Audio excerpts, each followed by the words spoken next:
Hello guys, BPSC online academy में आप लोग का बहुत बहुत स्वागत है। ये जो है क्वेश्चन बैंक है बिहार एसआई का, बिहार पुलिस का। जो भी लोग बिहार एसआई या बिहार पुलिस के लिए ट्राई कर रहे हैं उसके लिए बहुत ही फायदेमंद सेशन होने वाला है ये। तो ये क्वेश्चन पेपर बेसिकली है बिहार कर्मचारी चयन आयोग के द्वारा आयोजित किया गया था परीक्षा सहायक उत्पाद अवर निरीक्षक, जो प्रारंभिक परीक्षा, और इसी का क्वेश्चन पेपर है व्याख्या के साथ। ये एग्ज़ाम ऑर्गेनाइज किया गया था 2/6/2002, मतलब 2002 का एक क्वेश्चन पेपर है। तो इसमें हम लोग जो है क्वेश्चन, जो करेंट अफेयर का क्वेश्चन होगा वो नहीं देखेंगे, जो मैथ का क्वेश्चन होगा वो सोल्व नहीं कर पाएंगे, क्योंकि करेंट अफेयर जो होगा अकॉर्डिंग टू 2002 के अनुसार पूछा होगा, तो वो उतना फायदेमंद नहीं होगा, क्योंकि बहुत पुराना 20 साल 22 साल पुराना हो जाएगा क्वेश्चन करेंट अफेयर ये। तो यहाँ पे बेसिकली हम लोग बात करेंगे जीएस का बात करेंगे। तो चलिए लेते हैं पहला क्वेश्चन। पहला क्वेश्चन कह रहा है सन 2001 की जनगणना के अनुसार बिहार की जनसंख्या भारत की जनसंख्या का लगभग कितने प्रतिशत है। तो देखिए अकॉर्डिंग टू ये 2001 पूछा गया है, तो ये उतना फायदेमंद होगा नहीं हमारे लिए। तो इसमें हम लोग करंट वाला देख लेंगे कि 2011 के अनुसार जो अभी चल रहा है जनगणना, जो अभी जब तक नया डेटा नहीं आ जाता है तो हम लोग 2011 के डेटा को हम लोग कंपेयर करेंगे। तो 2011 के जनसंख्या के अनुसार जो है बिहार की जनसंख्या भारत की जनसंख्या का लगभग 8.60% है।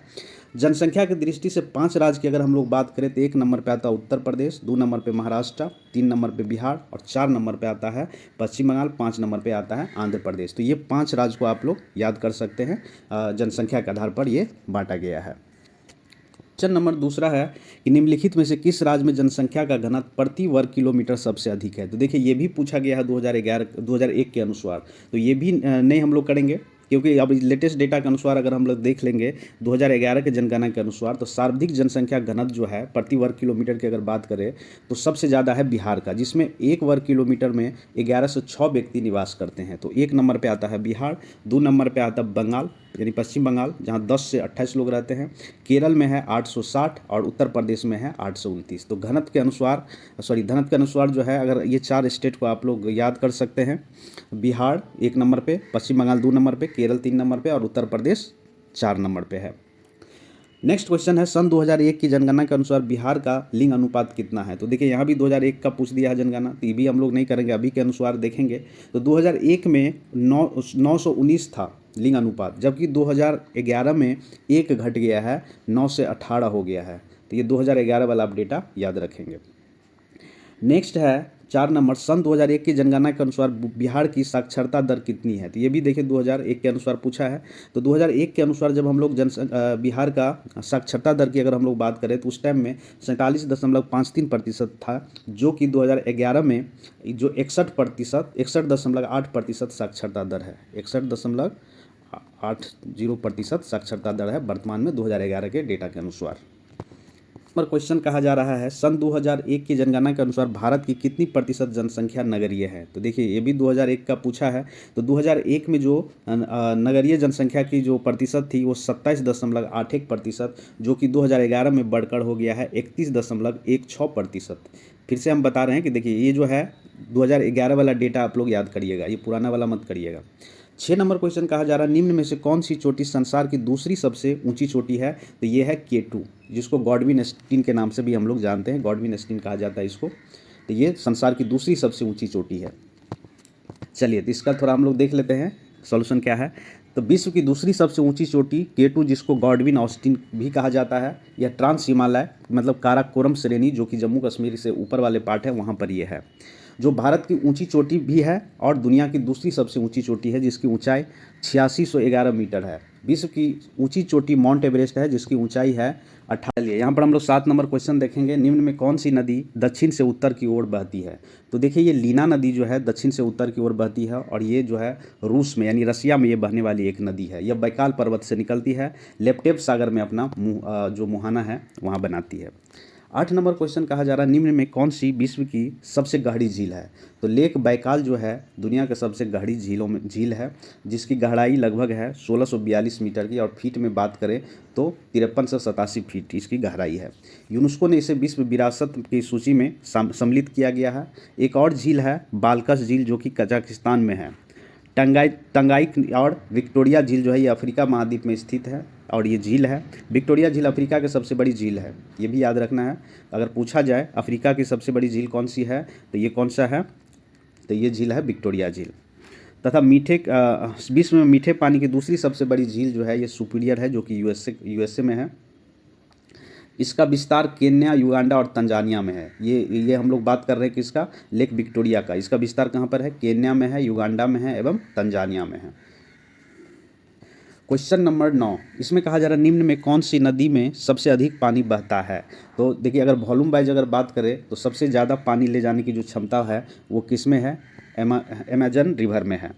ठीक है, और ये अमेजन रिवर है कहाँ पर, ये देखिए, ये जो अगर देखिए अमेजन रिवर का जल प्रवाह जो है आयतन की दृष्टि से विश्व की सबसे बड़ी एवं लंबाई में विश्व की दूसरी सबसे बड़ी नदी है, जिसका उद्गम स्थल कहाँ पे है, एंडीज पर्वत है, इक्वाडोर के आसपास से ये निकलती है। अमेजन नदी मुख्यतः Brazil, Peru, Bolivia, Colombia, Ecuador से होकर बहती हुई इसका सबसे बड़ा अगर सहायक नदी की अगर बात करें तो वो नदी का नाम है मेडीरा नदी जो है सबसे बड़ा सहायक नदी है अमेजन रिवर का। किलिमंजारो ज्वालामुखी किस महादेश में स्थित है, तो ये है अफ्रीका महादेश में, तंजानिया एक देश है वहाँ पर है किलिमंजारो ज्वालामुखी। तो किलिमंजारो ज्वालामुखी अफ्रीका महाद्वीप में स्थित है। यह अफ्रीका महाद्वीप की सबसे ऊंची चोटी भी है, जो कि तंजानिया में स्थित है। 11 है, इसमें कहा जा रहा है निम्नलिखित में से कौन सा विकल्प ऐतिहासिक काल अनुसार ठीक है। तो देखिए, सबसे पहले कौन आया था इसकी बात, क्या अकबर आया था, हुमायूं, जहांगीर, शाहजहां, तो पहला तो गलत है। ठीक है, देखिए ये सी नंबर सही है, आंसर देख लीजिए, हुमायूं, फिर अकबर, फिर जहांगीर, फिर शाहजहां, ये सही है। क्योंकि हुमायूं का जो कार्यकाल था 1530 से 1540 तक, और उसके बाद फिर से ये आते हुमायूं 1555-56 के आसपास। फिर उसके बाद अकबर आते हैं 1556 से लेकर 1605 तक ये रहता है। फिर उसके बाद जहांगीर का टाइम होता है 1605 से 1627 तक। अब फिर लास्ट में आता है शाहजहां, जो कि 1628 से लेकर 1658 तक इसका कार्यकाल रहता है। तो ये हुमायूं, अकबर, जहांगीर एवं शाहजहां ये सही कर्म है। क्वेश्चन है 12 नंबर, इसमें पूछा जा रहा है सूर्य मंदिर कहाँ स्थित है। तो सूर्य मंदिर जो है कोणार्क में स्थित है, और कोणार्क में कहाँ, तो उड़ीसा में सूर्य मंदिर है। यह सूर्य मंदिर जो है सूर्य देवता को समर्पित है। इस मंदिर की स्थापना गंगा वंश की राजा थे नरसिंह देव प्रथम के द्वारा किया गया था। 1238 से 1264 तक इसका कार्यकाल था, उसी के द्वारा ये निर्मित करवाया गया। इसे ब्लैक पगोडा के नाम से भी हम लोग जानते हैं। यह यूनेस्को की विश्व विरासत सूची में 1984 में सम्मिलित किया गया था। नेक्स्ट क्वेश्चन है 13 नंबर, अकबर का मकबरा कहाँ स्थित है। तो अकबर का मकबरा जो है ये सिकंदरा में स्थित है। तो सही आंसर इसका डी हो गया। और ये जो है मुगल साम्राज्य का महान शासक था, जिसका कार्यकाल 1556 से लेकर 1605 ईस्वी तक था इसका कार्यकाल। इस राज्य में स्थित है। तो देखिए, प्रश्न के अनुसार अगर देखें 2002 का ये क्वेश्चन पेपर है, तो उस टाइम में आंध्र प्रदेश में था, लेकिन वर्तमान में अगर हम लोग बात करें तो यह वर्तमान में तेलंगाना राज्य के हैदराबाद के निकट स्थित है गोलकोंडा के प्राचीन किले को वारंगल के हिंदू राजा ने बनाया था। बाद में यह देवागिरी के यादव और वारंगल के काकतीय नरेश के अधिकार में रहा, और 1364 में वारंगल के राजा ने इस किले को बहमनी सुल्तान मोहम्मद शाह के हवाले कर दिया था। गोलकोंडा के कुतुब शाही वंश का संस्थापक जो है वो कुली कुतुब शाह था, जो कि तुर्की का दास था, मतलब तुर्की दास था। नेक्स्ट क्वेश्चन है 15 नंबर, निम्न में से किसने अपनी राजधानी दिल्ली से दक्षिणी भारत में बदली थी। तो दिल्ली से दक्षिणी भारत में ले जाने वाले जो थे कैपिटल, उसका नाम था मोहम्मद बिन तुगलक। ठीक है, मोहम्मद बिन तुगलक एक प्रतिभा संपन्न एवं प्रयोगधर्मी सुल्तान था। उसका मूल नाम था मलिक फारुखुद्दीन। मोहम्मद तुगलक के काल में सर्वाधिक जो है राजधानी का परिवर्तन हुआ है। तो अब मतलब इसी टाइम में राजधानी का परिवर्तन हुआ था मोहम्मद बिन तुगलक के टाइम में, जो कि 1326-1327 ईस्वी में वो राजधानी जो है दिल्ली से देवागिरी ट्रांसफ़र किए थे। ठीक है, देवागिरी मतलब दौलताबाद करने का निर्णय लिया गया था। तो याद रखिएगा, दिल्ली से देवागिरी या दौलताबाद जो ले गए थे राजधानी, वो कौन थे, मोहम्मद बिन तुगलक थे। क्वेश्चन है 16 नंबर, रामगुंडम बांध कौन सी नदी पर है। तो ये नदी है ये बांध जो है कहाँ पर है, गोदावरी नदी पर। ठीक है, और ये तेलंगाना राज्य में स्थित है। 17 नंबर क्वेश्चन पूछा जा रहा है, निम्न में से किस नदी को बिहार का गम कहते हैं या बिहार का शोक नदी के नाम से जानते थे। आई थिंक सभी को पता होगा। तो उस नदी का नाम है कोसी नदी। ठीक है, कोसी नदी को बिहार का गम का या बिहार का शोक कहा जाता है। यह गंगा के बाएं तट की मुख्य सहायक नदियों में से एक है। इसका उद्गम स्थान जो है नेपाल में हिमालय से होता है, तथा यह भारत में बिहार राज्य में प्रवेश करती है, और इसमें आने वाली बाढ़ से बिहार में बहुत नुकसान होता है। इसी कारण इसे बिहार का शोक या बिहार का अभिश्राप के नाम से भी हम लोग जानते हैं। अगला क्वेश्चन है 18 नंबर, आग का वलय या रिंग ऑफ फायर कहाँ स्थित है? तो ये कौन से सागर में? तो ये प्रशांत महासागर में स्थित है, जिसको रिंग ऑफ फायर कहा जाता है। ये बेसिकली एक सक्रिय ज्वालामुखी है। यहाँ अक्सर भूकंप और ज्वालामुखी विस्फोट होते रहते हैं और आग जैसे एक रिंग जैसे आग उत्पन्न होते रहता है, तो इसीलिए इसको कहा जाता है रिंग ऑफ फायर, जो कि प्रशांत महासागर में यह स्थित है। क्वेश्चन नंबर है 29। देखिए ये भी जो है न्यूज़ उस टाइम में रहा होगा न्यूज़ में, इसीलिए पूछा गया था। यहाँ पे पूछा जा रहा है अफगानिस्तान के राजा जाहिर शाह 29 वर्ष के पश्चात कहाँ से काबुल वापस आए थे? तो ये आए थे रोम से। ठीक है, तो अफगानिस्तान के अंतिम राजा मोहम्मद जाहिर शाह इनका नाम था, जो कि 29 वर्ष के पश्चात 2002 में इटली के रोम से वापस काबुल आए थे। उन्हें अफगानिस्तान के राष्ट्रपिता की उपाधि दी गई थी। तो ये आप याद रख सकते हैं, अफगानिस्तान के राष्ट्रपिता कौन है? तो वो है राजा मोहम्मद जाहिर शाह। नेक्स्ट क्वेश्चन है 20 नंबर, ताशकंद किस देश की राजधानी है? तो ये उज्बेकिस्तान की राजधानी जो है वो ताशकंद है। और यहाँ पे जो देश दिए हुए हैं, देखिए यहाँ पे जो अक्सर पूछा जाता है, उज्बेकिस्तान का राजधानी ताशकंद हो गया। उसके बाद तुर्कमेनिस्तान का राजधानी अशगाबाद हो गया, और तजाकिस्तान का राजधानी हो गया दुशांबे, और कजाकिस्तान का हो गया नूर सुल्तान, जो कि अभी हाल ही में नाम इसका चेंज हुआ है, पहले कि इसका नाम था अस्थाना। चलिए 21 नंबर का क्वेश्चन पूछा जा रहा है, क्रोनोलॉजिकल ऑर्डर में इसको सजाना है। बेसिकली इन प्राचीन सभ्यताओं की बात हो रही है, पहले कौन था फिर बाद में कौन था। तो इसमें काल के अनुसार अगर हम लोग देखें तो सबसे पहले मिस्र का सभ्यता था, फिर उसके बाद अगर हम लोग बात करें तो सुमेरियन सभ्यता आया, फिर उसके बाद सिंधु घाटी सभ्यता, और सबसे लास्ट में अगर हम लोग बात करें तो वो यूनानी सभ्यता। विश्व की सबसे प्राचीन सभ्यता मिस्र की सभ्यता मानी जाती है। इसका कालक्रम की अगर हम लोग बात करें तो 3100 ईसा पूर्व के आसपास माना जाता है। इसके उपरांत मेसोपोटामिया या सुमेरियन की सभ्यता माना जाता है, जिसका कार्यकाल 300 ईसा पूर्व माना जाता है। सुमेरिया इस सभ्यता का मुख्य नगर था। सिंधु घाटी के सभ्यता का जो कालक्रम है वो 2350 से लेकर 1750 ईसा पूर्व माना जाता है, इसके मध्य में माना जाता है। कांस्य युग सभ्यता जो है, कांस्य युग सभ्यता भी कहा जाता है ये सिंधु घाटी सभ्यता का। यूनानी सभ्यता का कालक्रम जो है 800 ईसा पूर्व से लेकर 1600 ईसा पूर्व तक माना जाता है। नेक्स्ट क्वेश्चन है 22 नंबर, मार्को पोलो किस देश का वासी था? तो मार्को पोलो कहाँ से आए थे? तो ये आए थे इटली से। मार्को पोलो इटली देश का निवासी था।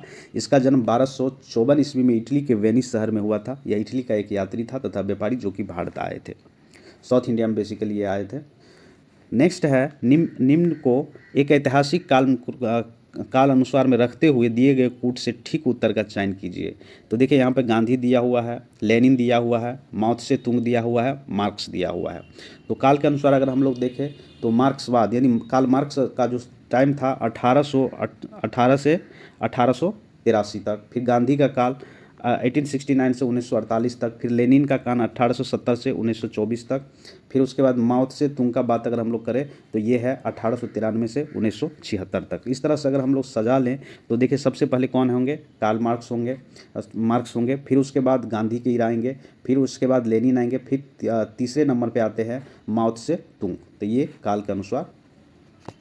क्वेश्चन नंबर है 24। इसमें पूछा जा रहा पाइथागोरस थे। पाइथागोरस कहाँ के थे? तो पाइथागोरस यूनान के एक विख्यात दार्शनिक एवं गणितज्ञ थे। गणित के क्षेत्र में उन्होंने उनकी जो पाइथागोरस थ्योरम हम लोग पढ़ते हैं तो वो पाइथागोरस के ही द्वारा दिया गया था, जो एक यूनान के रहने वाले थे। ठीक है, तो सही आंसर हो गया इसका सी, यूनानी। तत्व, एलिमेंट के सबसे छोटे भाग को क्या कहा जाता है? एटम कहा जाता है। एलिमेंट के सबसे छोटे पार्ट को क्या कहा जाता है? एटम कहा जाता है।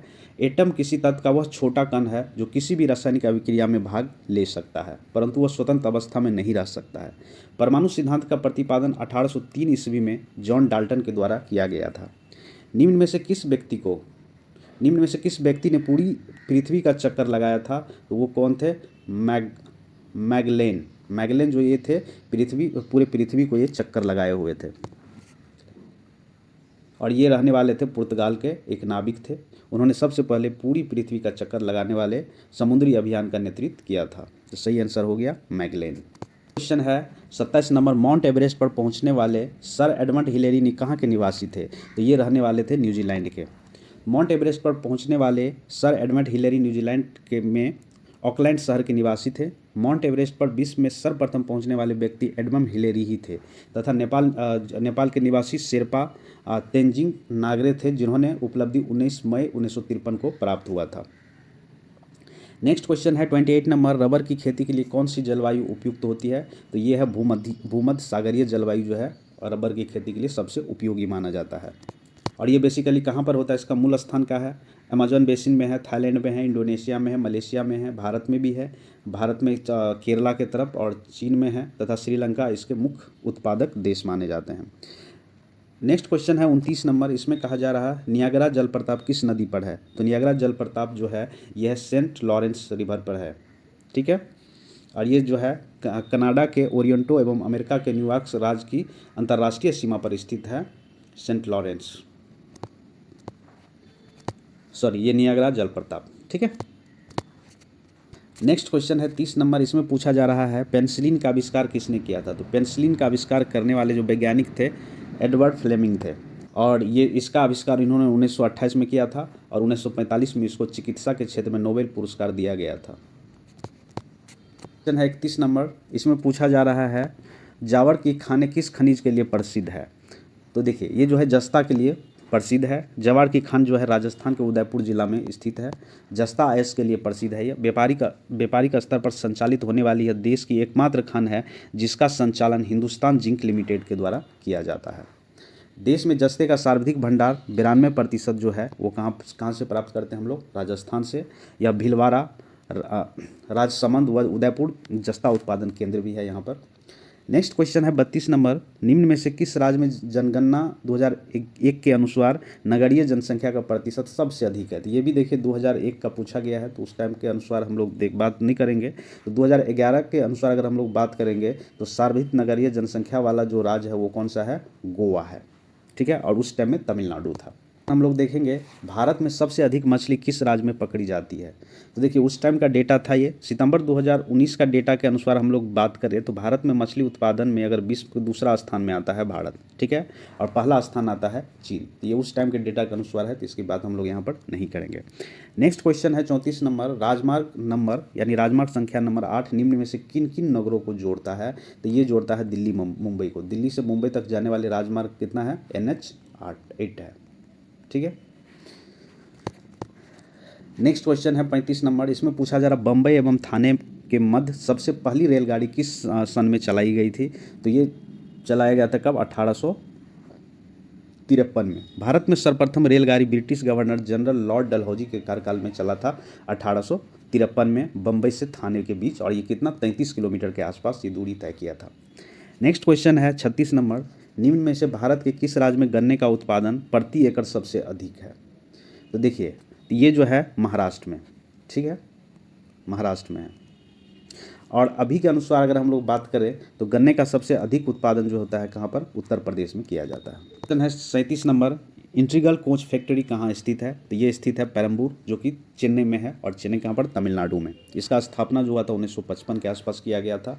नेक्स्ट क्वेश्चन है 38 number, Bharat heavy electric limited भेल कहा जाता है कहाँ पर स्थित है? तो ये स्थित है भोपाल, हरिद्वार और हैदराबाद में, तीनों जगह, ठीक है। में से भारत के किस राज्य में सबसे अधिक कोयला निकाला जाता है? तो ये जो है देखिए झारखंड के अलावा कोयला जो है छत्तीसगढ़ में भी मिलता है, उड़ीसा में भी मिलता है, पर्याप्त मात्रा में यहाँ संचित भंडार है। वर्तमान में अगर कोयला उत्पादन के प्रथम 3 राज्य की अगर हम लोग बात करें तो पहला झारखंड, दूसरा उड़ीसा और तीसरा आता है छत्तीसगढ़, ठीक है।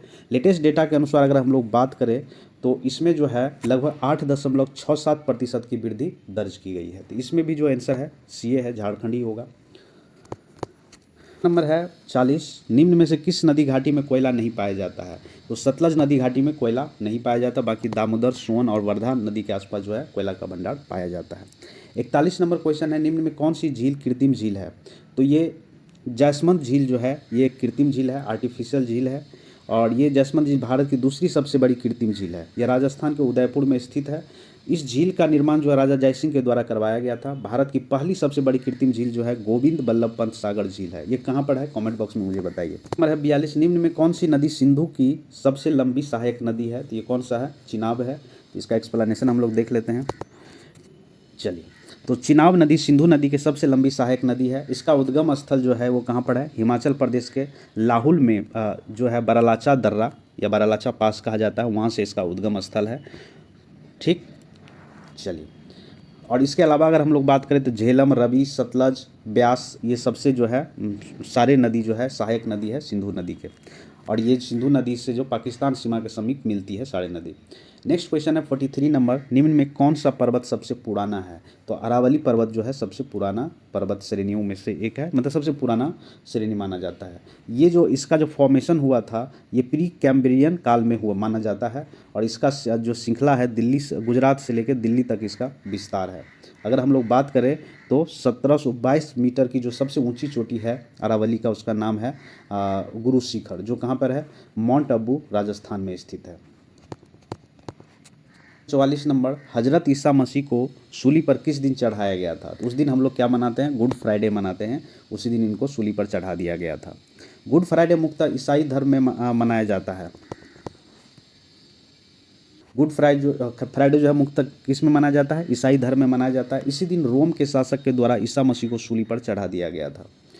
इस दिन ईसाई धर्म के अनुयायी गिरजाघरों में जाकर प्रभु यीशु के द्वारा दिए गए संदेश और बलिदान को याद करते हुए ईसा मसीह के धर्म प्रवर्तक, ईसा मसीह जो थे ईसाई धर्म के प्रवर्तक थे। शतरंज के खेल का आविष्कार किस देश में हुआ था? तो ये हुआ था आपका भारत में ही शतरंज का खेल का आविष्कार हुआ था। शतरंज खेल का आविष्कार भारत में हुआ था। प्राचीन भारत में यह खेल जो है, इस खेल का नाम हुआ करता था प्राचीन टाइम में चतुरंग नाम से हम लोग जानते थे। इस खेल का उल्लेख महाकाव्य भारत में भी मिलता है। स्थान कौन सा है? तो देखिए यह एक उपन्यासकार है और इसका जन्म स्थान है कहाँ पर? मुंबई में। इसका जन्म स्थान कहाँ पर है? इसका जन्म स्थान है मुंबई में। ठीक है। इनको 1981 में मैन बुकर प्राइज से सम्मानित किया गया था। इनके द्वारा जो उपन्यास रचा गया था द सेनेटिक वर्सेज की इसकी सुप्रसिद्ध एक उपन्यास है। 47 नंबर क्वेश्चन है, हिंद स्वराज पुस्तक किसने लिखी थी? हिंद स्वराज लिखा गया था महात्मा गांधी के द्वारा। कब लिखा गया था देखते हैं अभी। महात्मा गांधी ने राष्ट्रीय स्वतंत्रता के लिए अपना पूरा जीवन समर्पित कर दिया। सन 1909 में उसके द्वारा लिखी पुस्तक हिंद स्वराज में उन्होंने स्वराज की व्याख्या की है, और उनकी अन्य कृतियाँ है हरिजन, इंडियन ओपिनियन, ये सब जो बुक है लिखा गया किसके द्वारा? महात्मा गांधी के द्वारा। चलिए नेक्स्ट क्वेश्चन है यहाँ पे 48 नंबर। इसमें पूछा जा रहा है सबसे बड़ा हिंदू मंदिर श्रीरंगा मंदिर भारत के किस नगर में स्थित है? तो यह स्थित है तिरुचिरापल्ली में। सबसे बड़ा हिंदू मंदिर भारत के तमिलनाडु राज्य के तिरुचिरापल्ली में स्थित है। श्रीरंगा स्वामी मंदिर भगवान विष्णु को समर्पित है। भारत का सबसे बड़ा मंदिर होने के साथ साथ यह दुनिया का सबसे बड़ा धार्मिक मंदिरों में से एक है। 49, इसमें पूछा जा रहा नोबेल पुरस्कार अधिक से अधिक कितने लोगों को भागीदारी में दिया जा सकता है? तो ये जो है 3 लोगों की साझेदारी में दिया जा सकता है। नोबेल पुरस्कार नोबेल फाउंडेशन द्वारा स्वीडन के वैज्ञानिक अल्फ्रेड नोबेल की याद में वर्ष 1901 में शुरू किया गया था ये अवार्ड। ठीक है। यह पुरस्कार है शांति, साहित्य, भौतिक, रसायन, चिकित्सा एवं चिकित्सा विज्ञान, अर्थशास्त्र के क्षेत्र में दिया जाता है, और विश्व का सर्वोच्च पुरस्कार है ये, जो कि अधिकतम 3 लोगों की भागीदारी में दिया जा सकता है। क्वेश्चन नंबर 50 है, मानव संसाधन विकास मंत्री कौन है? तो देखिए उस टाइम में कौन था प्रश्नकाल में, इसकी बात करता है तो उस टाइम में 2002 के आसपास जो था वो मुरली मनोहर जोशी जी थे, और अभी की बात करें तो धर्मेंद्र प्रधान जो है वर्तमान में शिक्षा मंत्री के पद पर कार्यरत है। ठीक। नंबर 51 है, यहाँ पे पूछा जा रहा है निम्न में कौन सी घटना सबसे पहले घटी? ऑप्शन है आपका उपनिषदों की रचना, अर्थशास्त्र की रचना, बुद्ध की पारंपरिक निर्वाण तिथि, अशोक का शासनकाल। तो देखिए उपनिषदों की रचना जो है सबसे पहले माना जाता है। ठीक। अब देखिए उपनिषद जो है इसमें कितने हैं, कुल संख्या कितना है उपनिषद का? 108 है। ये सबसे पहले हुआ था। अर्थशास्त्र की रचना 3री शताब्दी में हुआ था, जो कि कौटिल्य के द्वारा किया गया था। बुद्ध की पारंपरिक निर्वाण तिथि है 483 बीसी वैशाख पूर्णिमा के दिन, और अशोक का शासनकाल है 268 बीसी से लेकर 232 बीसी। मौर्य राज के संस्थापक कौन थे? तो मौर्य राज के संस्थापक थे चंद्रगुप्त मौर्य। मौर्य वंश का संस्थापक है चंद्रगुप्त मौर्य, जो कि 322 ईसा पूर्व मगध की राजगद्दी पर बैठा। वह जैन धर्म का अनुयायी था, और उन्होंने 305 ईसा पूर्व में सिकंदर के सेनापति सेलुकस निकेटर को हराया था। क्वेश्चन नंबर है 53, शुंग राज के संस्थापक कौन थे? तो शुंग राज वंश के संस्थापक है पुष्यमित्र। शुंग वंश का संस्थापक पुष्यमित्र शुंग था, जो मौर्य वंश के अंतिम शासक बृहदत्त की हत्या करके वो अपना गद्दी पर बैठे थे। 185 ईसा पूर्व में एक नए राजवंश की स्थापना की, और इसने अपनी राजधानी विदिशा, ये भी याद रखना आपको, विदिशा रखा गया, स्थापित किया था। चलिए और इस राजवंश के, शुंग वंश राजवंश के अंतिम शासक थे कौन? देवभूति। नेक्स्ट क्वेश्चन है 54 नंबर। इसमें पूछा जा रहा है शक काल कब प्रारंभ हुआ था? तो शक काल जो शक ईरा के नाम से हम लोग जानते हैं, तो ये है 78 ईस्वी में स्टार्ट हुआ था, ईसा में स्टार्ट हुआ था, जिसका श्रेय कुषाण वंश के सबसे प्रतापी राजा कनिष्क को जाता है। इसे शक सामंत भी कहते हैं, जिसे भारत द्वारा प्रयोग भी लाया जाता है, भारत सरकार के द्वारा प्रयोग में भी लाया है ये। कनिष्क एक था, कनिष्क एक क्या था? कुषाण के राजा थे, कुषाण वंश के राजा थे कनिष्क। कनिष्क जो है कुषाण वंश के सबसे प्रतापी राजा माने जाते हैं। इसने अपनी राजधानी पुरुषपुर या पेशावर और द्वितीय राजधानी मथुरा में स्थापित किया था। ये भी पूछा जाता है अक्सर एग्जाम में। इस वंश का संस्थापक जो था कुजुल कदापिसेस था, जो कनिष्क के शासनकाल में बौद्ध धर्म के चौथी संगति का आयोजन कुंडलावन कश्मीर में किया गया था। चलिए नेक्स्ट क्वेश्चन है 56 नंबर। गुप्त राज की स्थापना किस सन में हुई? तो गुप्त राजवंश का जो स्थापना हुआ था वो 320 ईस्वी में हुआ था। गुप्त वंश का संस्थापक थे श्रीगुप्त और इनका कार्यकाल था 240 से 280 ईसा, जबकि इस वंश का वास्तविक संस्थापक माना जाता है चंद्रगुप्त प्रथम को। वह 310 ईस्वी में गद्दी पर बैठा और लिच्छवी राजकुमारी कुमारा देवी से विवाह किया। इसने महाराजा धीराज की उपाधि भी धारण की। उन्होंने गुप्त संवत की शुरुआत की 319 ईस्वी में। गुरु नानक देव का जन्म किस सन में हुआ था? तो गुरु नानक जी का जन्म हुआ था वो 1469 में। गुरु नानक देव का जन्म 15 अप्रैल 1469 ईस्वी में हुआ था।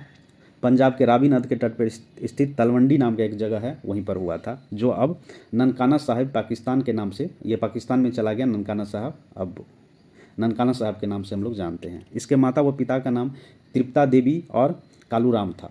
उन्होंने सिख धर्म की स्थापना की। उनकी मृत्यु 22 सितंबर 1539 ईस्वी में करतारपुर में हो गया था, जो कि वर्तमान में पाकिस्तान में है।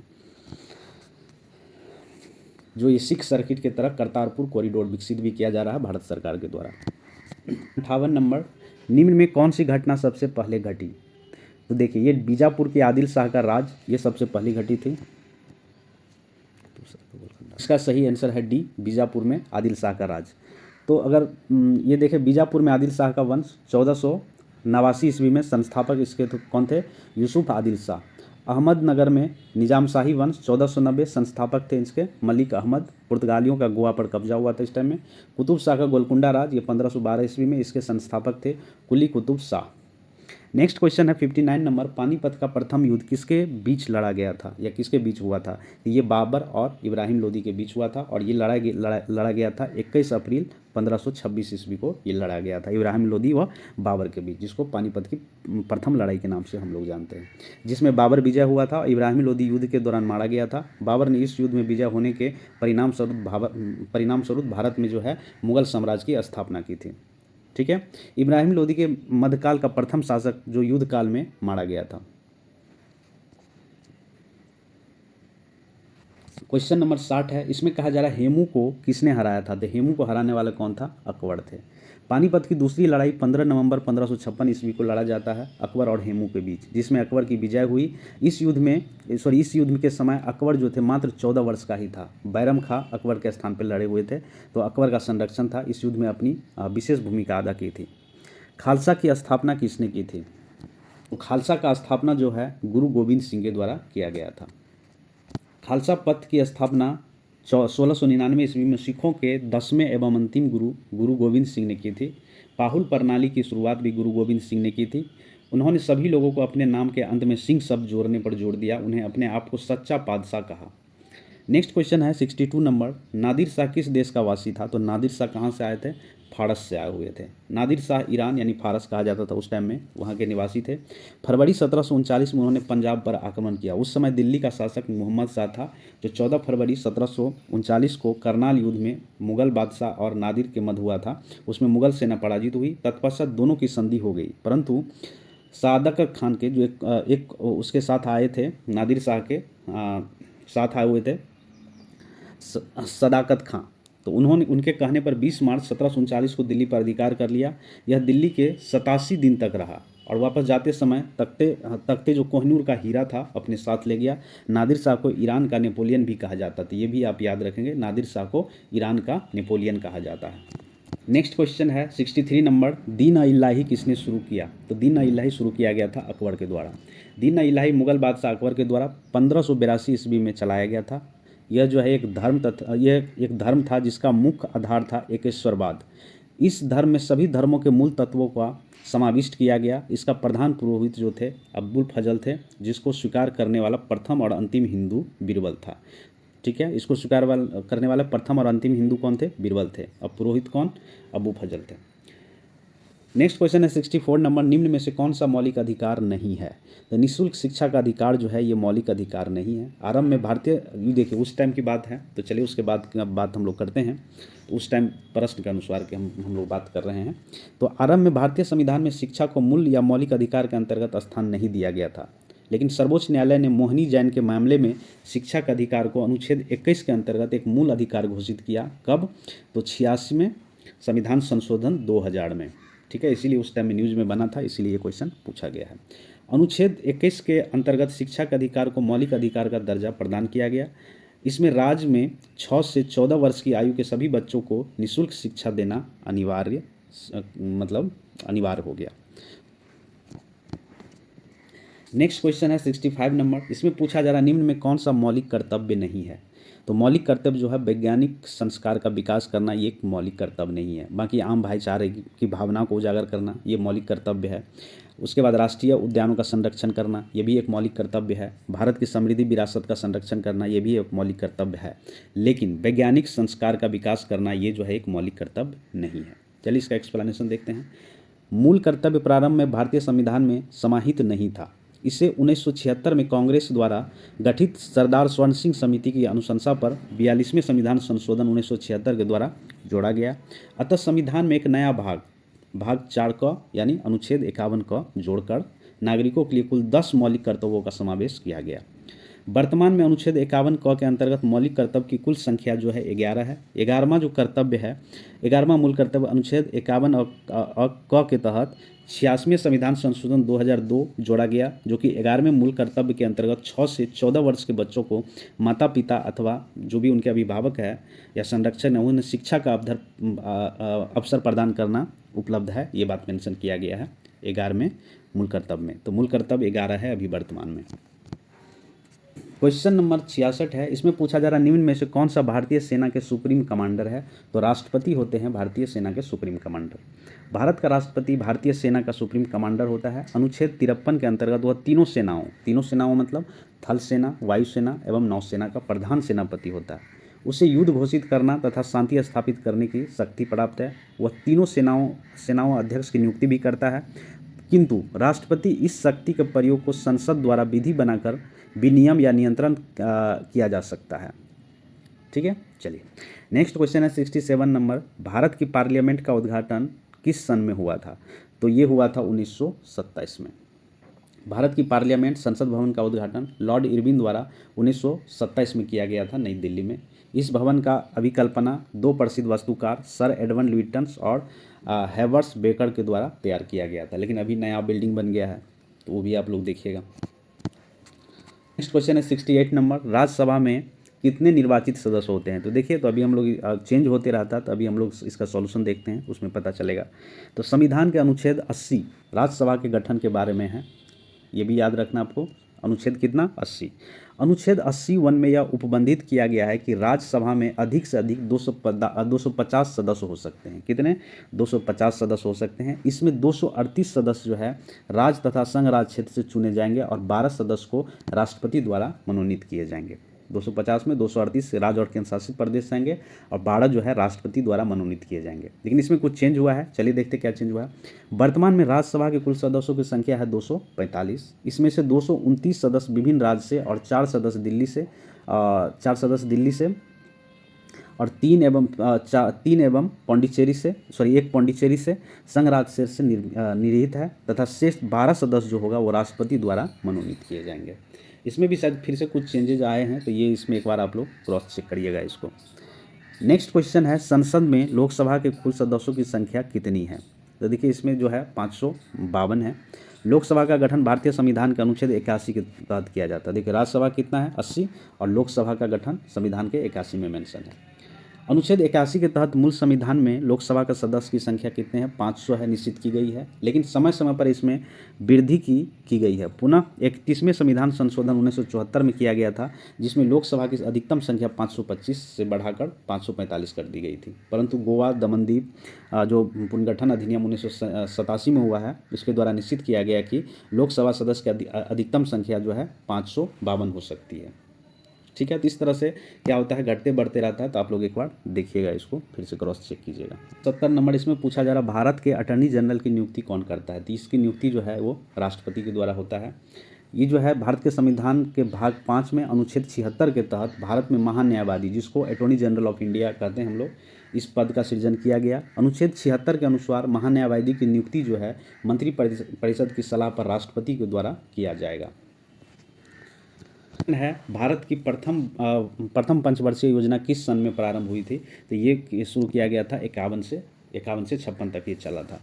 भारत की पहली पंचवर्षीय योजना 1 अप्रैल 1951 को प्रारंभ हुआ था। इस योजना जो है हॉरर डॉमर मॉडल पर आधारित है तथा इस योजना का मुख्य उद्देश्य था क्या? अर्थव्यवस्थाओं को संतुलित करना एवं विकास करना। ठीक है, फिर 12 तक ये चला। 12वीं पंचवर्षीय योजना जो कि 12 से 17 तक था, उससे पहले इसको डिसॉल्व कर दिया गया और इसके जगह नीति आयोग आ गया। नेक्स्ट क्वेश्चन है 72 नंबर, सुप्रीम कोर्ट के न्यायाधीशों की संख्या में वृद्धि कौन कर सकता है? तो ये कर सकता है भारत के संसद के द्वारा। ठीक है, सर्वोच्च न्यायालय के गठन के बारे में प्रावधान जो है अनुच्छेद 124 में दिया गया है। मूल संविधान सर्वोच्च न्यायालय के एक मुख्य न्यायाधीश तथा 7 अन्य न्यायाधीशों की संख्या करने की बात करता है। तो ये उस टाइम का है, लेकिन अभी जो है इसमें कुछ चेंजेज आ गया। वर्तमान में सुप्रीम कोर्ट में न्यायाधीशों की संख्या कितनी है, और एक चीफ जस्टिस को इंक्लूड करके मुझे कॉमेंट बॉक्स में बताइए। नेक्स्ट क्वेश्चन है 73 नंबर, निम्न में से कौन सा देश चारों ओर भूमि से घिरा हुआ है? तो देखिए यहाँ पे जितने भी देश देख रहा है आपको, जिसमें एक देश है मंगोलिया, ये जो है चारों ओर भूमि से घिरा हुआ है। बाकी कोरिया, लेबनान और सीरिया जो है इनके जो है समुद्र से अपनी सीमा रेखा साझा करती है। नेक्स्ट क्वेश्चन है महाराष्ट्र राज्य कितने राज्यों से घिरा है? तो महाराष्ट्र राज्य जो है कुल 6 राज्यों से घिरा हुआ है। ठीक है, और पश्चिम में अरब सागर है, उत्तर पश्चिम में गुजरात है, उत्तर में मध्य प्रदेश है, दक्षिण में कर्नाटक है, पूर्व में छत्तीसगढ़ है, वह तेलंगाना है, तथा दक्षिण पश्चिम में गोवा राज्य स्थित है। इस राज्य की राजधानी मुंबई है। महाराष्ट्र की राजधानी कहाँ पर है? मुंबई में। और महाराष्ट्र का क्षेत्रफल भारत के क्षेत्रफल का लगभग 9.36% है। सचिन तेंदुलकर ने किस स्थान पर अपना 29वां टेस्ट शतक लगाया? तो देखिए उस टाइम का क्वेश्चन है, तो देख लीजिए कहाँ पर लगाया था। पोर्ट ऑफ स्पेन में लगाया था। तो ये नहीं करना है, उतना इंपॉर्टेंट नहीं है ये। नेक्स्ट क्वेश्चन है 76 नंबर, इसमें पूछा जा रहा है निम्नलिखित में से कौन सी राशि अदिश नहीं है? मतलब सदिश है, ये पूछा जा रहा है बेसिकली। ये विस्थापन जो है ये क्या है? एक सदिश राशि है, अदिश राशि नहीं है। अदिश राशि किसको कहा जाता है? वैसे भौतिक राशि जिसमें केवल परिमाण होता है, दिशा नहीं होता, उसे अदिश राशि कहते हैं। जैसे द्रव्यमान हुआ, चाल हुआ, समय हुआ, दूरी हुआ, ऊर्जा, इसको कहा जाता है क्या? अदिश राशि। सदिश राशि क्या है? वो भौतिक राशि जिनके परिणाम के साथ साथ दिशा भी होता है, उसे सदिश राशि कहते हैं। जैसे वेग, विस्थापन, त्वरण आदि। साइंस का क्वेश्चन है, फिजिक्स का बेसिकली है। तो चलिए 77 नंबर क्वेश्चन देखते हैं। त्वरित गति के लिए कौन सा कथन सत्य है? तो त्वरित गति के लिए जो कथन सत्य है वो है बी, पिंड की चाल सतत बदलती रहती है, ये त्वरित गति कहलाता है। किसी वस्तु के वेग में परिवर्तन को दर को ही हम लोग क्या कहते हैं? त्वरण कहते हैं। यह एक सदिश राशि है, तो ये भी याद रखना है। त्वरण क्या है? एक सदिश राशि है। इसका SI मात्रा जो होता है मीटर पर सेकेंड स्क्वायर होता है। यदि समय के साथ साथ वस्तु का वेग घटता है तो त्वरण क्या होता है? ऋणात्मक होता है। यदि समय के साथ वेग बढ़ता है तो त्वरण क्या होता है? पॉजिटिव होता है, प्लस में होता है, धनात्मक होता है। ठीक है, जब समय के साथ वस्तु का वेग बढ़ता है तो त्वरण क्या होता है? धनात्मक होता है। इस प्रकार त्वरित गति में वस्तु या पिंड की चाल बढ़ती घटती रहती है, अर्थात वस्तु पिंड की चाल सतत बदलती रहती है, उसे ही हम लोग क्या कहते हैं? त्वरित गति के लिए जो कथन है पिंड की चाल सतत बदलती रहती है। यहाँ पे फिजिक्स का न्यूमेरिकल दिया हुआ है, तो इसको देख लीजिए थोड़ा। पिंड का प्रारंभिक वेग 2 मीटर पर सेकेंड दिया हुआ है और त्वरण जो है 0.5 मीटर पर सेकेंड स्क्वायर दिया है। तो 10 सेकेंड के बाद पिंड का वेग क्या होगा ये बताना है। तो देखिए इनर्शियल वेलोसिटी जो प्रारंभिक वेग है वो हमको दे दिया गया है यहाँ पर 2 मीटर पर सेकेंड। त्वरण जिसको एक्सेलरेशन कहा जाता है 0.5 मीटर स्क्वायर दिया हुआ है, मीटर पर स्क्वायर दिया हुआ है। समय दिया है 10 सेकेंड और पिंड का जो है अंतिम वेग यानी वेलोसिटी निकालना है। तो हम लोग ये फार्मूला जानते हैं, v = u + at। इस पर जब देंगे तो आपका आंसर आ जाएगा 7 मीटर पर सेकेंड। तो सही आंसर इसका हो गया आपका 78 का 7 मीटर पर सेकेंड। 79 है, इसमें पूछा जा रहा है स्थिर स्थिति में किस गति करने पर वस्तु का 4 सेकंड में वेग 2 मीटर पर सेकंड होता है, तो वस्तु 4 सेकंड में कितनी दूरी तय करेगी। तो यहाँ पे भी देखिए टाइम दिया हुआ है 4 सेकंड, वेलोसिटी दिया हुआ है 2 मीटर पर सेकंड, इनर्शियल वेलोसिटी आपको नहीं पता है, तो यहाँ भी वही फार्मूला लगाना है, v बराबर u प्लस ए टी। यहाँ पे u तो 0 है प्रारंभिक वेलोसिटी, तो v बराबर क्या होगा a हो जाएगा, और यहाँ पे a जब निकालेंगे हम लोग तो क्या निकल जाएगा, a निकल जाएगा v बाय टी। तो v बाय टी देंगे तो ये निकल जाएगा 0.5 मीटर पर सेकंड स्क्वायर। अब क्या निकालना है हम लोग को, दूरी निकालना है, तो अब ये फार्मूला लगाना है, s बराबर U T plus half A T square. यहाँ पे ये तो 0 हो जाएगा, बाकी ये त्वरण आपका निकल गया है, तो इस पर जब देंगे तो आपका आंसर आ जाएगा 4 मीटर। तो कितनी दूरी तय करेगी पिंड, 4 मीटर। सही आंसर हो गया इसका डी। का सही समीकरण क्या है, त्वरण ज्ञात करने के लिए सही समीकरण जो है ये a बराबर v minus you by T, ये सही इसका क्या है, सही इसका फार्मूला है, इससे आप लोग त्वरण निकाल सकते हैं। ठीक है, v बराबर u प्लस ए टी, तो इसमें a बराबर जब निकालेंगे v minus u by t, और इसका यूनिट क्या होता है मीटर पर सेकेंड स्क्वायर। 1 इसमें कह रहा है कि चाल 108 किलोमीटर प्रति घंटा का तात्पर्य क्या है। तो इसको देखिए सिंपल सा है, ये किलोमीटर प्रति घंटा में है तो इसको हम लोग मीटर पर सेकंड में निकाल देंगे। तो सिंपल सी बात है, जितना भी किलोमीटर प्रति घंटा है उसको 5/18 से अगर मल्टीप्लाई कर देंगे तो हमको डायरेक्ट क्या आ जाएगा, मीटर पर सेकंड में चेंज हो जाएगा। तो ये कितना आ गया आपका 30 मीटर पर सेकंड हो गया। नेक्स्ट क्वेश्चन है 82 नंबर, यदि 5 सेकंड में वस्तु का संवेग बढ़कर 40 केजी मीटर पर सेकंड होता है तो इसमें कितना बल लगने की ज़रूरत है। तो देखिए बल बराबर क्या होता है, संवेग परिवर्तन की दर को हम लोग बल कहते हैं, ये फार्मूला है आपका। तो ये निकल जाएगा आपका 8 न्यूटन। सही आंसर हो गया 82 का सी। नेक्स्ट क्वेश्चन कहा जा रहा है 83 नंबर, कौन सी भौतिक राशि वस्तु के संवेग और वेग के अनुपात से दर्शाई जाती है। तो ये क्या होता है, द्रव्यमान। संवेग किसी वस्तु का बल आरोपित करने की वह क्षमता है जो वस्तु के द्रव्यमान और वेग के गुणनफल के बराबर होता है। तो संवेग बराबर क्या होता है, p बराबर एम वी होता है। तो m बराबर क्या लिखेंगे, p बाय वी। ठीक है, तो सही आंसर हो गया आपका ए। चलिए नेक्स्ट क्वेश्चन है 84 नंबर, इसमें कहा जा रहा है न्यूटन का कौन सा गति नियम बल को परिभाषित करता है। तो कौन सा गति का नियम, पहला नियम। ठीक है, पहला नियम क्या है, तो न्यूटन के गति का पहला नियम बल को परिभाषित करता है। इस नियम के अनुसार कोई वस्तु विराम अवस्था में है तो वह विराम अवस्था में ही रहेगी, गति की अवस्था में है तो गति की अवस्था में ही रहेगी। उनकी अवस्था में परिवर्तन तभी होता है जब उन पर कोई बाह्य बल, मतलब बाहर से कोई बल लगाया जाता है तब। वस्तु की यह प्रवृत्ति उसके जड़त्व यानी इनर्शिया के कारण होता है, इसीलिए जड़त्व के नियम भी इसे कहा जाता है, न्यूटन के पहला गति के नियम को जड़त्व का नियम भी कहा जाता है। तो सही आंसर हो गया 84 का बी। नेक्स्ट क्वेश्चन है 85 नंबर, 2 न्यूटन का बल 2 किलोग्राम पदार्थ पर लगने से जो त्वरण मिलता है वो उस त्वरण का कितना गुना होता है यदि उसकी 2 न्यूटन का बल 4 किलोग्राम पदार्थ पर लगाया जाए। तो देखिए ये सारे दिया हुआ है, तो इसका आप लोग आंसर निकाल के देखिएगा, इसका सही आंसर है 2 गुना। क्वेश्चन है, यह पूछ रहा है कि एक अंतरिक्ष यान पृथ्वी के चारों ओर घूमता है और उनकी दूरी पृथ्वी की त्रिज्या से दोगुनी है, तो गुरुत्वाकर्षण के कारण त्वरण क्या होगा। तो देखिए इसका जो त्वरण निकला है, ये सॉल्यूशन किया है तो 1.088 दिया है, यहाँ पे आंसर नहीं दिया हुआ है क्योंकि जी डैश इक्वल टू होता है g/1 प्लस h/r/e का होल स्क्वायर। चलिए नेक्स्ट क्वेश्चन 87 नंबर, गुरुत्वाधीन नियत ऊंचाई से मुक्त पतन करने वाला पिंड जो दूरी तय करता है वो किस पर निर्भर है। तो वो निर्भर करता है समय के वर्ग पर। कार्य की इकाई क्या है, तो कार्य का इकाई होता है जूल। बल लगाकर किसी वस्तु को बल की दिशा में विस्थापित करने की क्रिया को हम लोग क्या कहते हैं, कार्य कहते हैं। कार्य का फॉर्मूला आता है बल गुने बल की दिशा में विस्थापित कोई भी पिंड या कोई भी बॉडी, जो W बराबर FS कह सकते हैं या FD कह सकते हैं। यह एक अदिश राशि है और इसका मात्रक होता है न्यूटन मीटर या फिर जूल होता है। ये भी एक न्यूमेरिकल क्वेश्चन है, 2 पदार्थ A और B द्रव्यमान समान है। ये 2 पदार्थ है जिसका A और B का द्रव्यमान जो है क्या है, समान है, और उसका वेग जो है एक चल रही है 2v से, एक चल रही है 5v से। तो पदार्थ A और B के गतिज ऊर्जा का अनुपात क्या होगा। तो जैसे आप गतिज ऊर्जा का फॉर्मूला जानते हैं 12 mv², तो इसी पे आप लोग को निकाल देना है। तो आंसर आएगा आपका कितना, 4:25।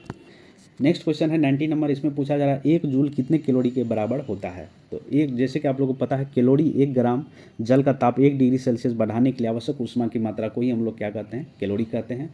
तो 4.186 जूल बराबर होता है 1 कैलोरी। तो 1 जूल का जब वैल्यू निकालेंगे तो कितना निकलेगा, 0.24। तो सही आंसर हो गया इसका डी।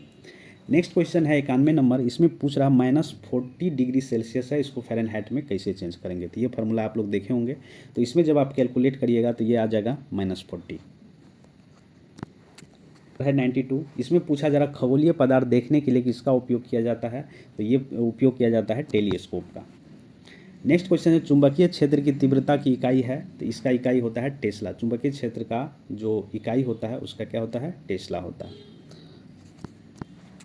न्यूमेरिकल है 1 माइक्रोन एम्पियर प्रवाह का तात्पर्य क्या है, इसका तात्पर्य है 6.25 गुने 10 का पावर 12 इलेक्ट्रॉन प्रति सेकंड। सही आंसर हो गया आपका 94 का सी। 95 नंबर, विद्युत प्रवाह का वाणिज्यिक पैमाने पर उत्पादन की खोज किसने की, तो ये किया गया माइकल फैराडे के द्वारा।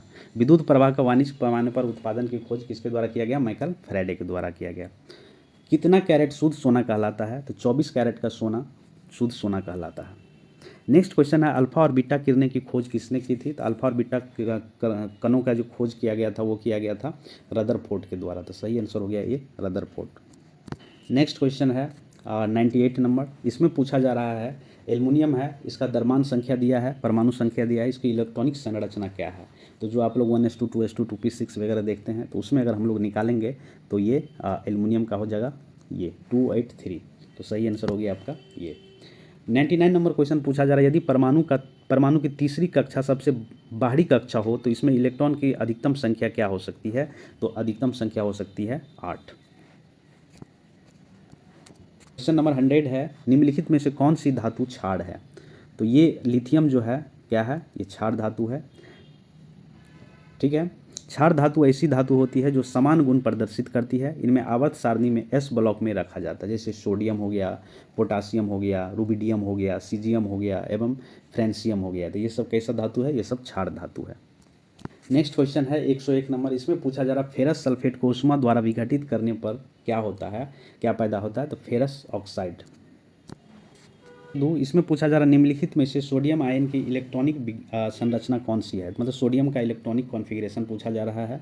तो बेसिकली तो देखिए सोडियम आयन की बात कर रहा है तो इसमें हम लोग प्रदर्शित करेंगे Na+, मतलब प्लस है, इसका मतलब क्या है, एक इलेक्ट्रॉन ये क्या हो गया, लूज हो गया इसमें। तो इसका 281 होता है तो एक हट जाएगा तो 28 हो जाएगा।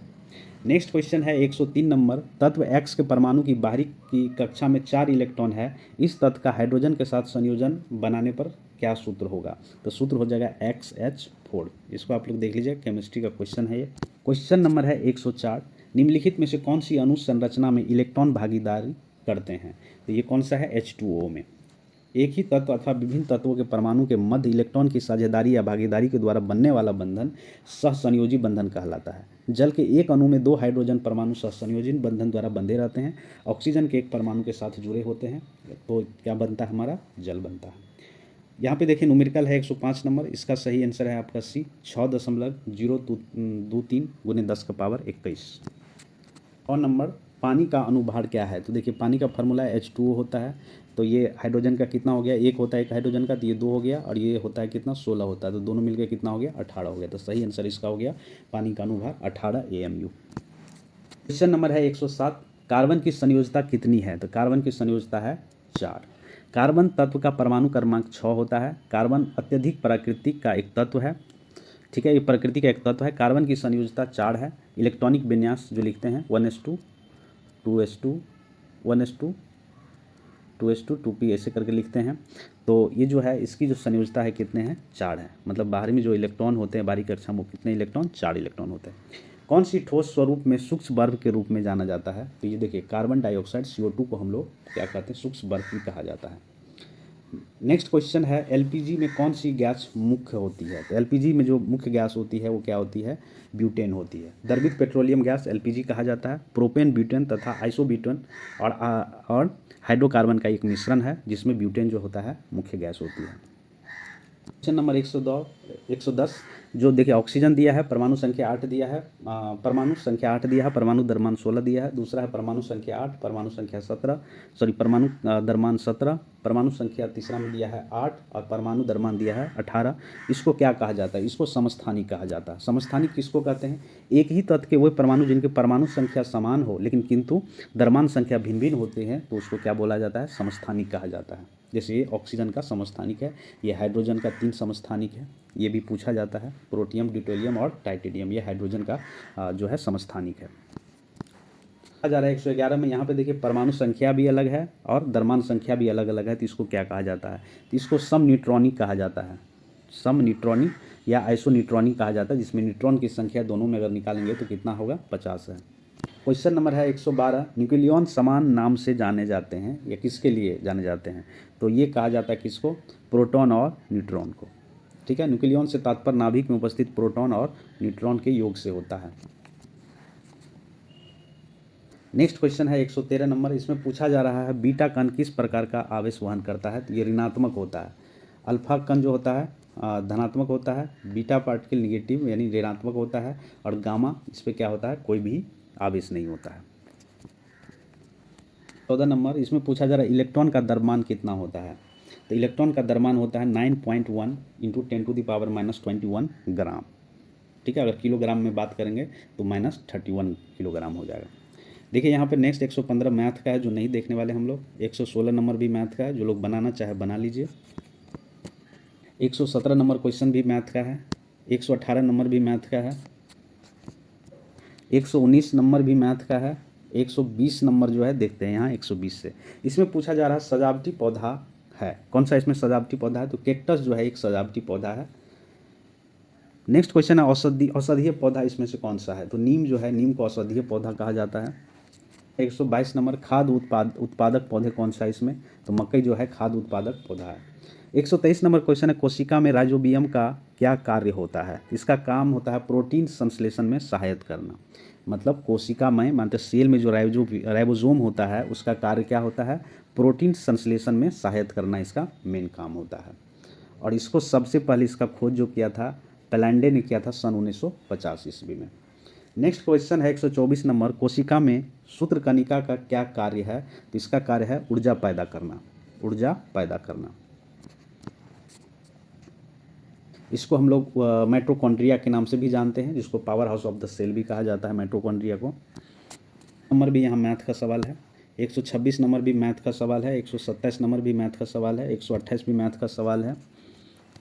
नंबर क्वेश्चन पूछा जा रहा है अफ्रीका की मूल जाति कौन सी है? तो अफ्रीका का मूल जाति जो है ऑस्ट्रेलाइड है। तो इसका सही आंसर हो गया आपका 129 का डी। नेक्स्ट क्वेश्चन है होमोसेपियंस किसका वैज्ञानिक नाम है? तो ये आधुनिक मानव का नाम है। 100 ईस्वी के दौरान किसके पास लोहे का रथ था? तो ये रथ था किसके पास? भारतीयों के पास। इस सदी की शुरुआत में हवाई जहाज़ की खोज किसने की? तो ये किया गया था किसके द्वारा? राइट ब्रदर्स के द्वारा। सही आंसर है इसका डी है। अंतरिक्ष युग की शुरुआत किस खोज के साथ हुई थी? तो ये रॉकेट के खोज के साथ अंतरिक्ष युग का प्रारंभ हुआ था।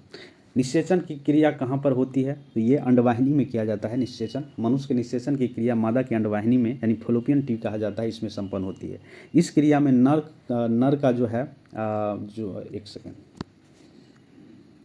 इसमें जो है नर युग्म का केवल केंद्रक भाग लेता है, जबकि संपूर्ण सदा मादा युग्म इसमें भाग लेता है। ठीक है, चलिए नेक्स्ट क्वेश्चन है 135 नंबर, मनुष्यों में मेरुदंड में कितनी जोड़ी तांत्रिक निकलती है या होती है? तो ये होता है 31।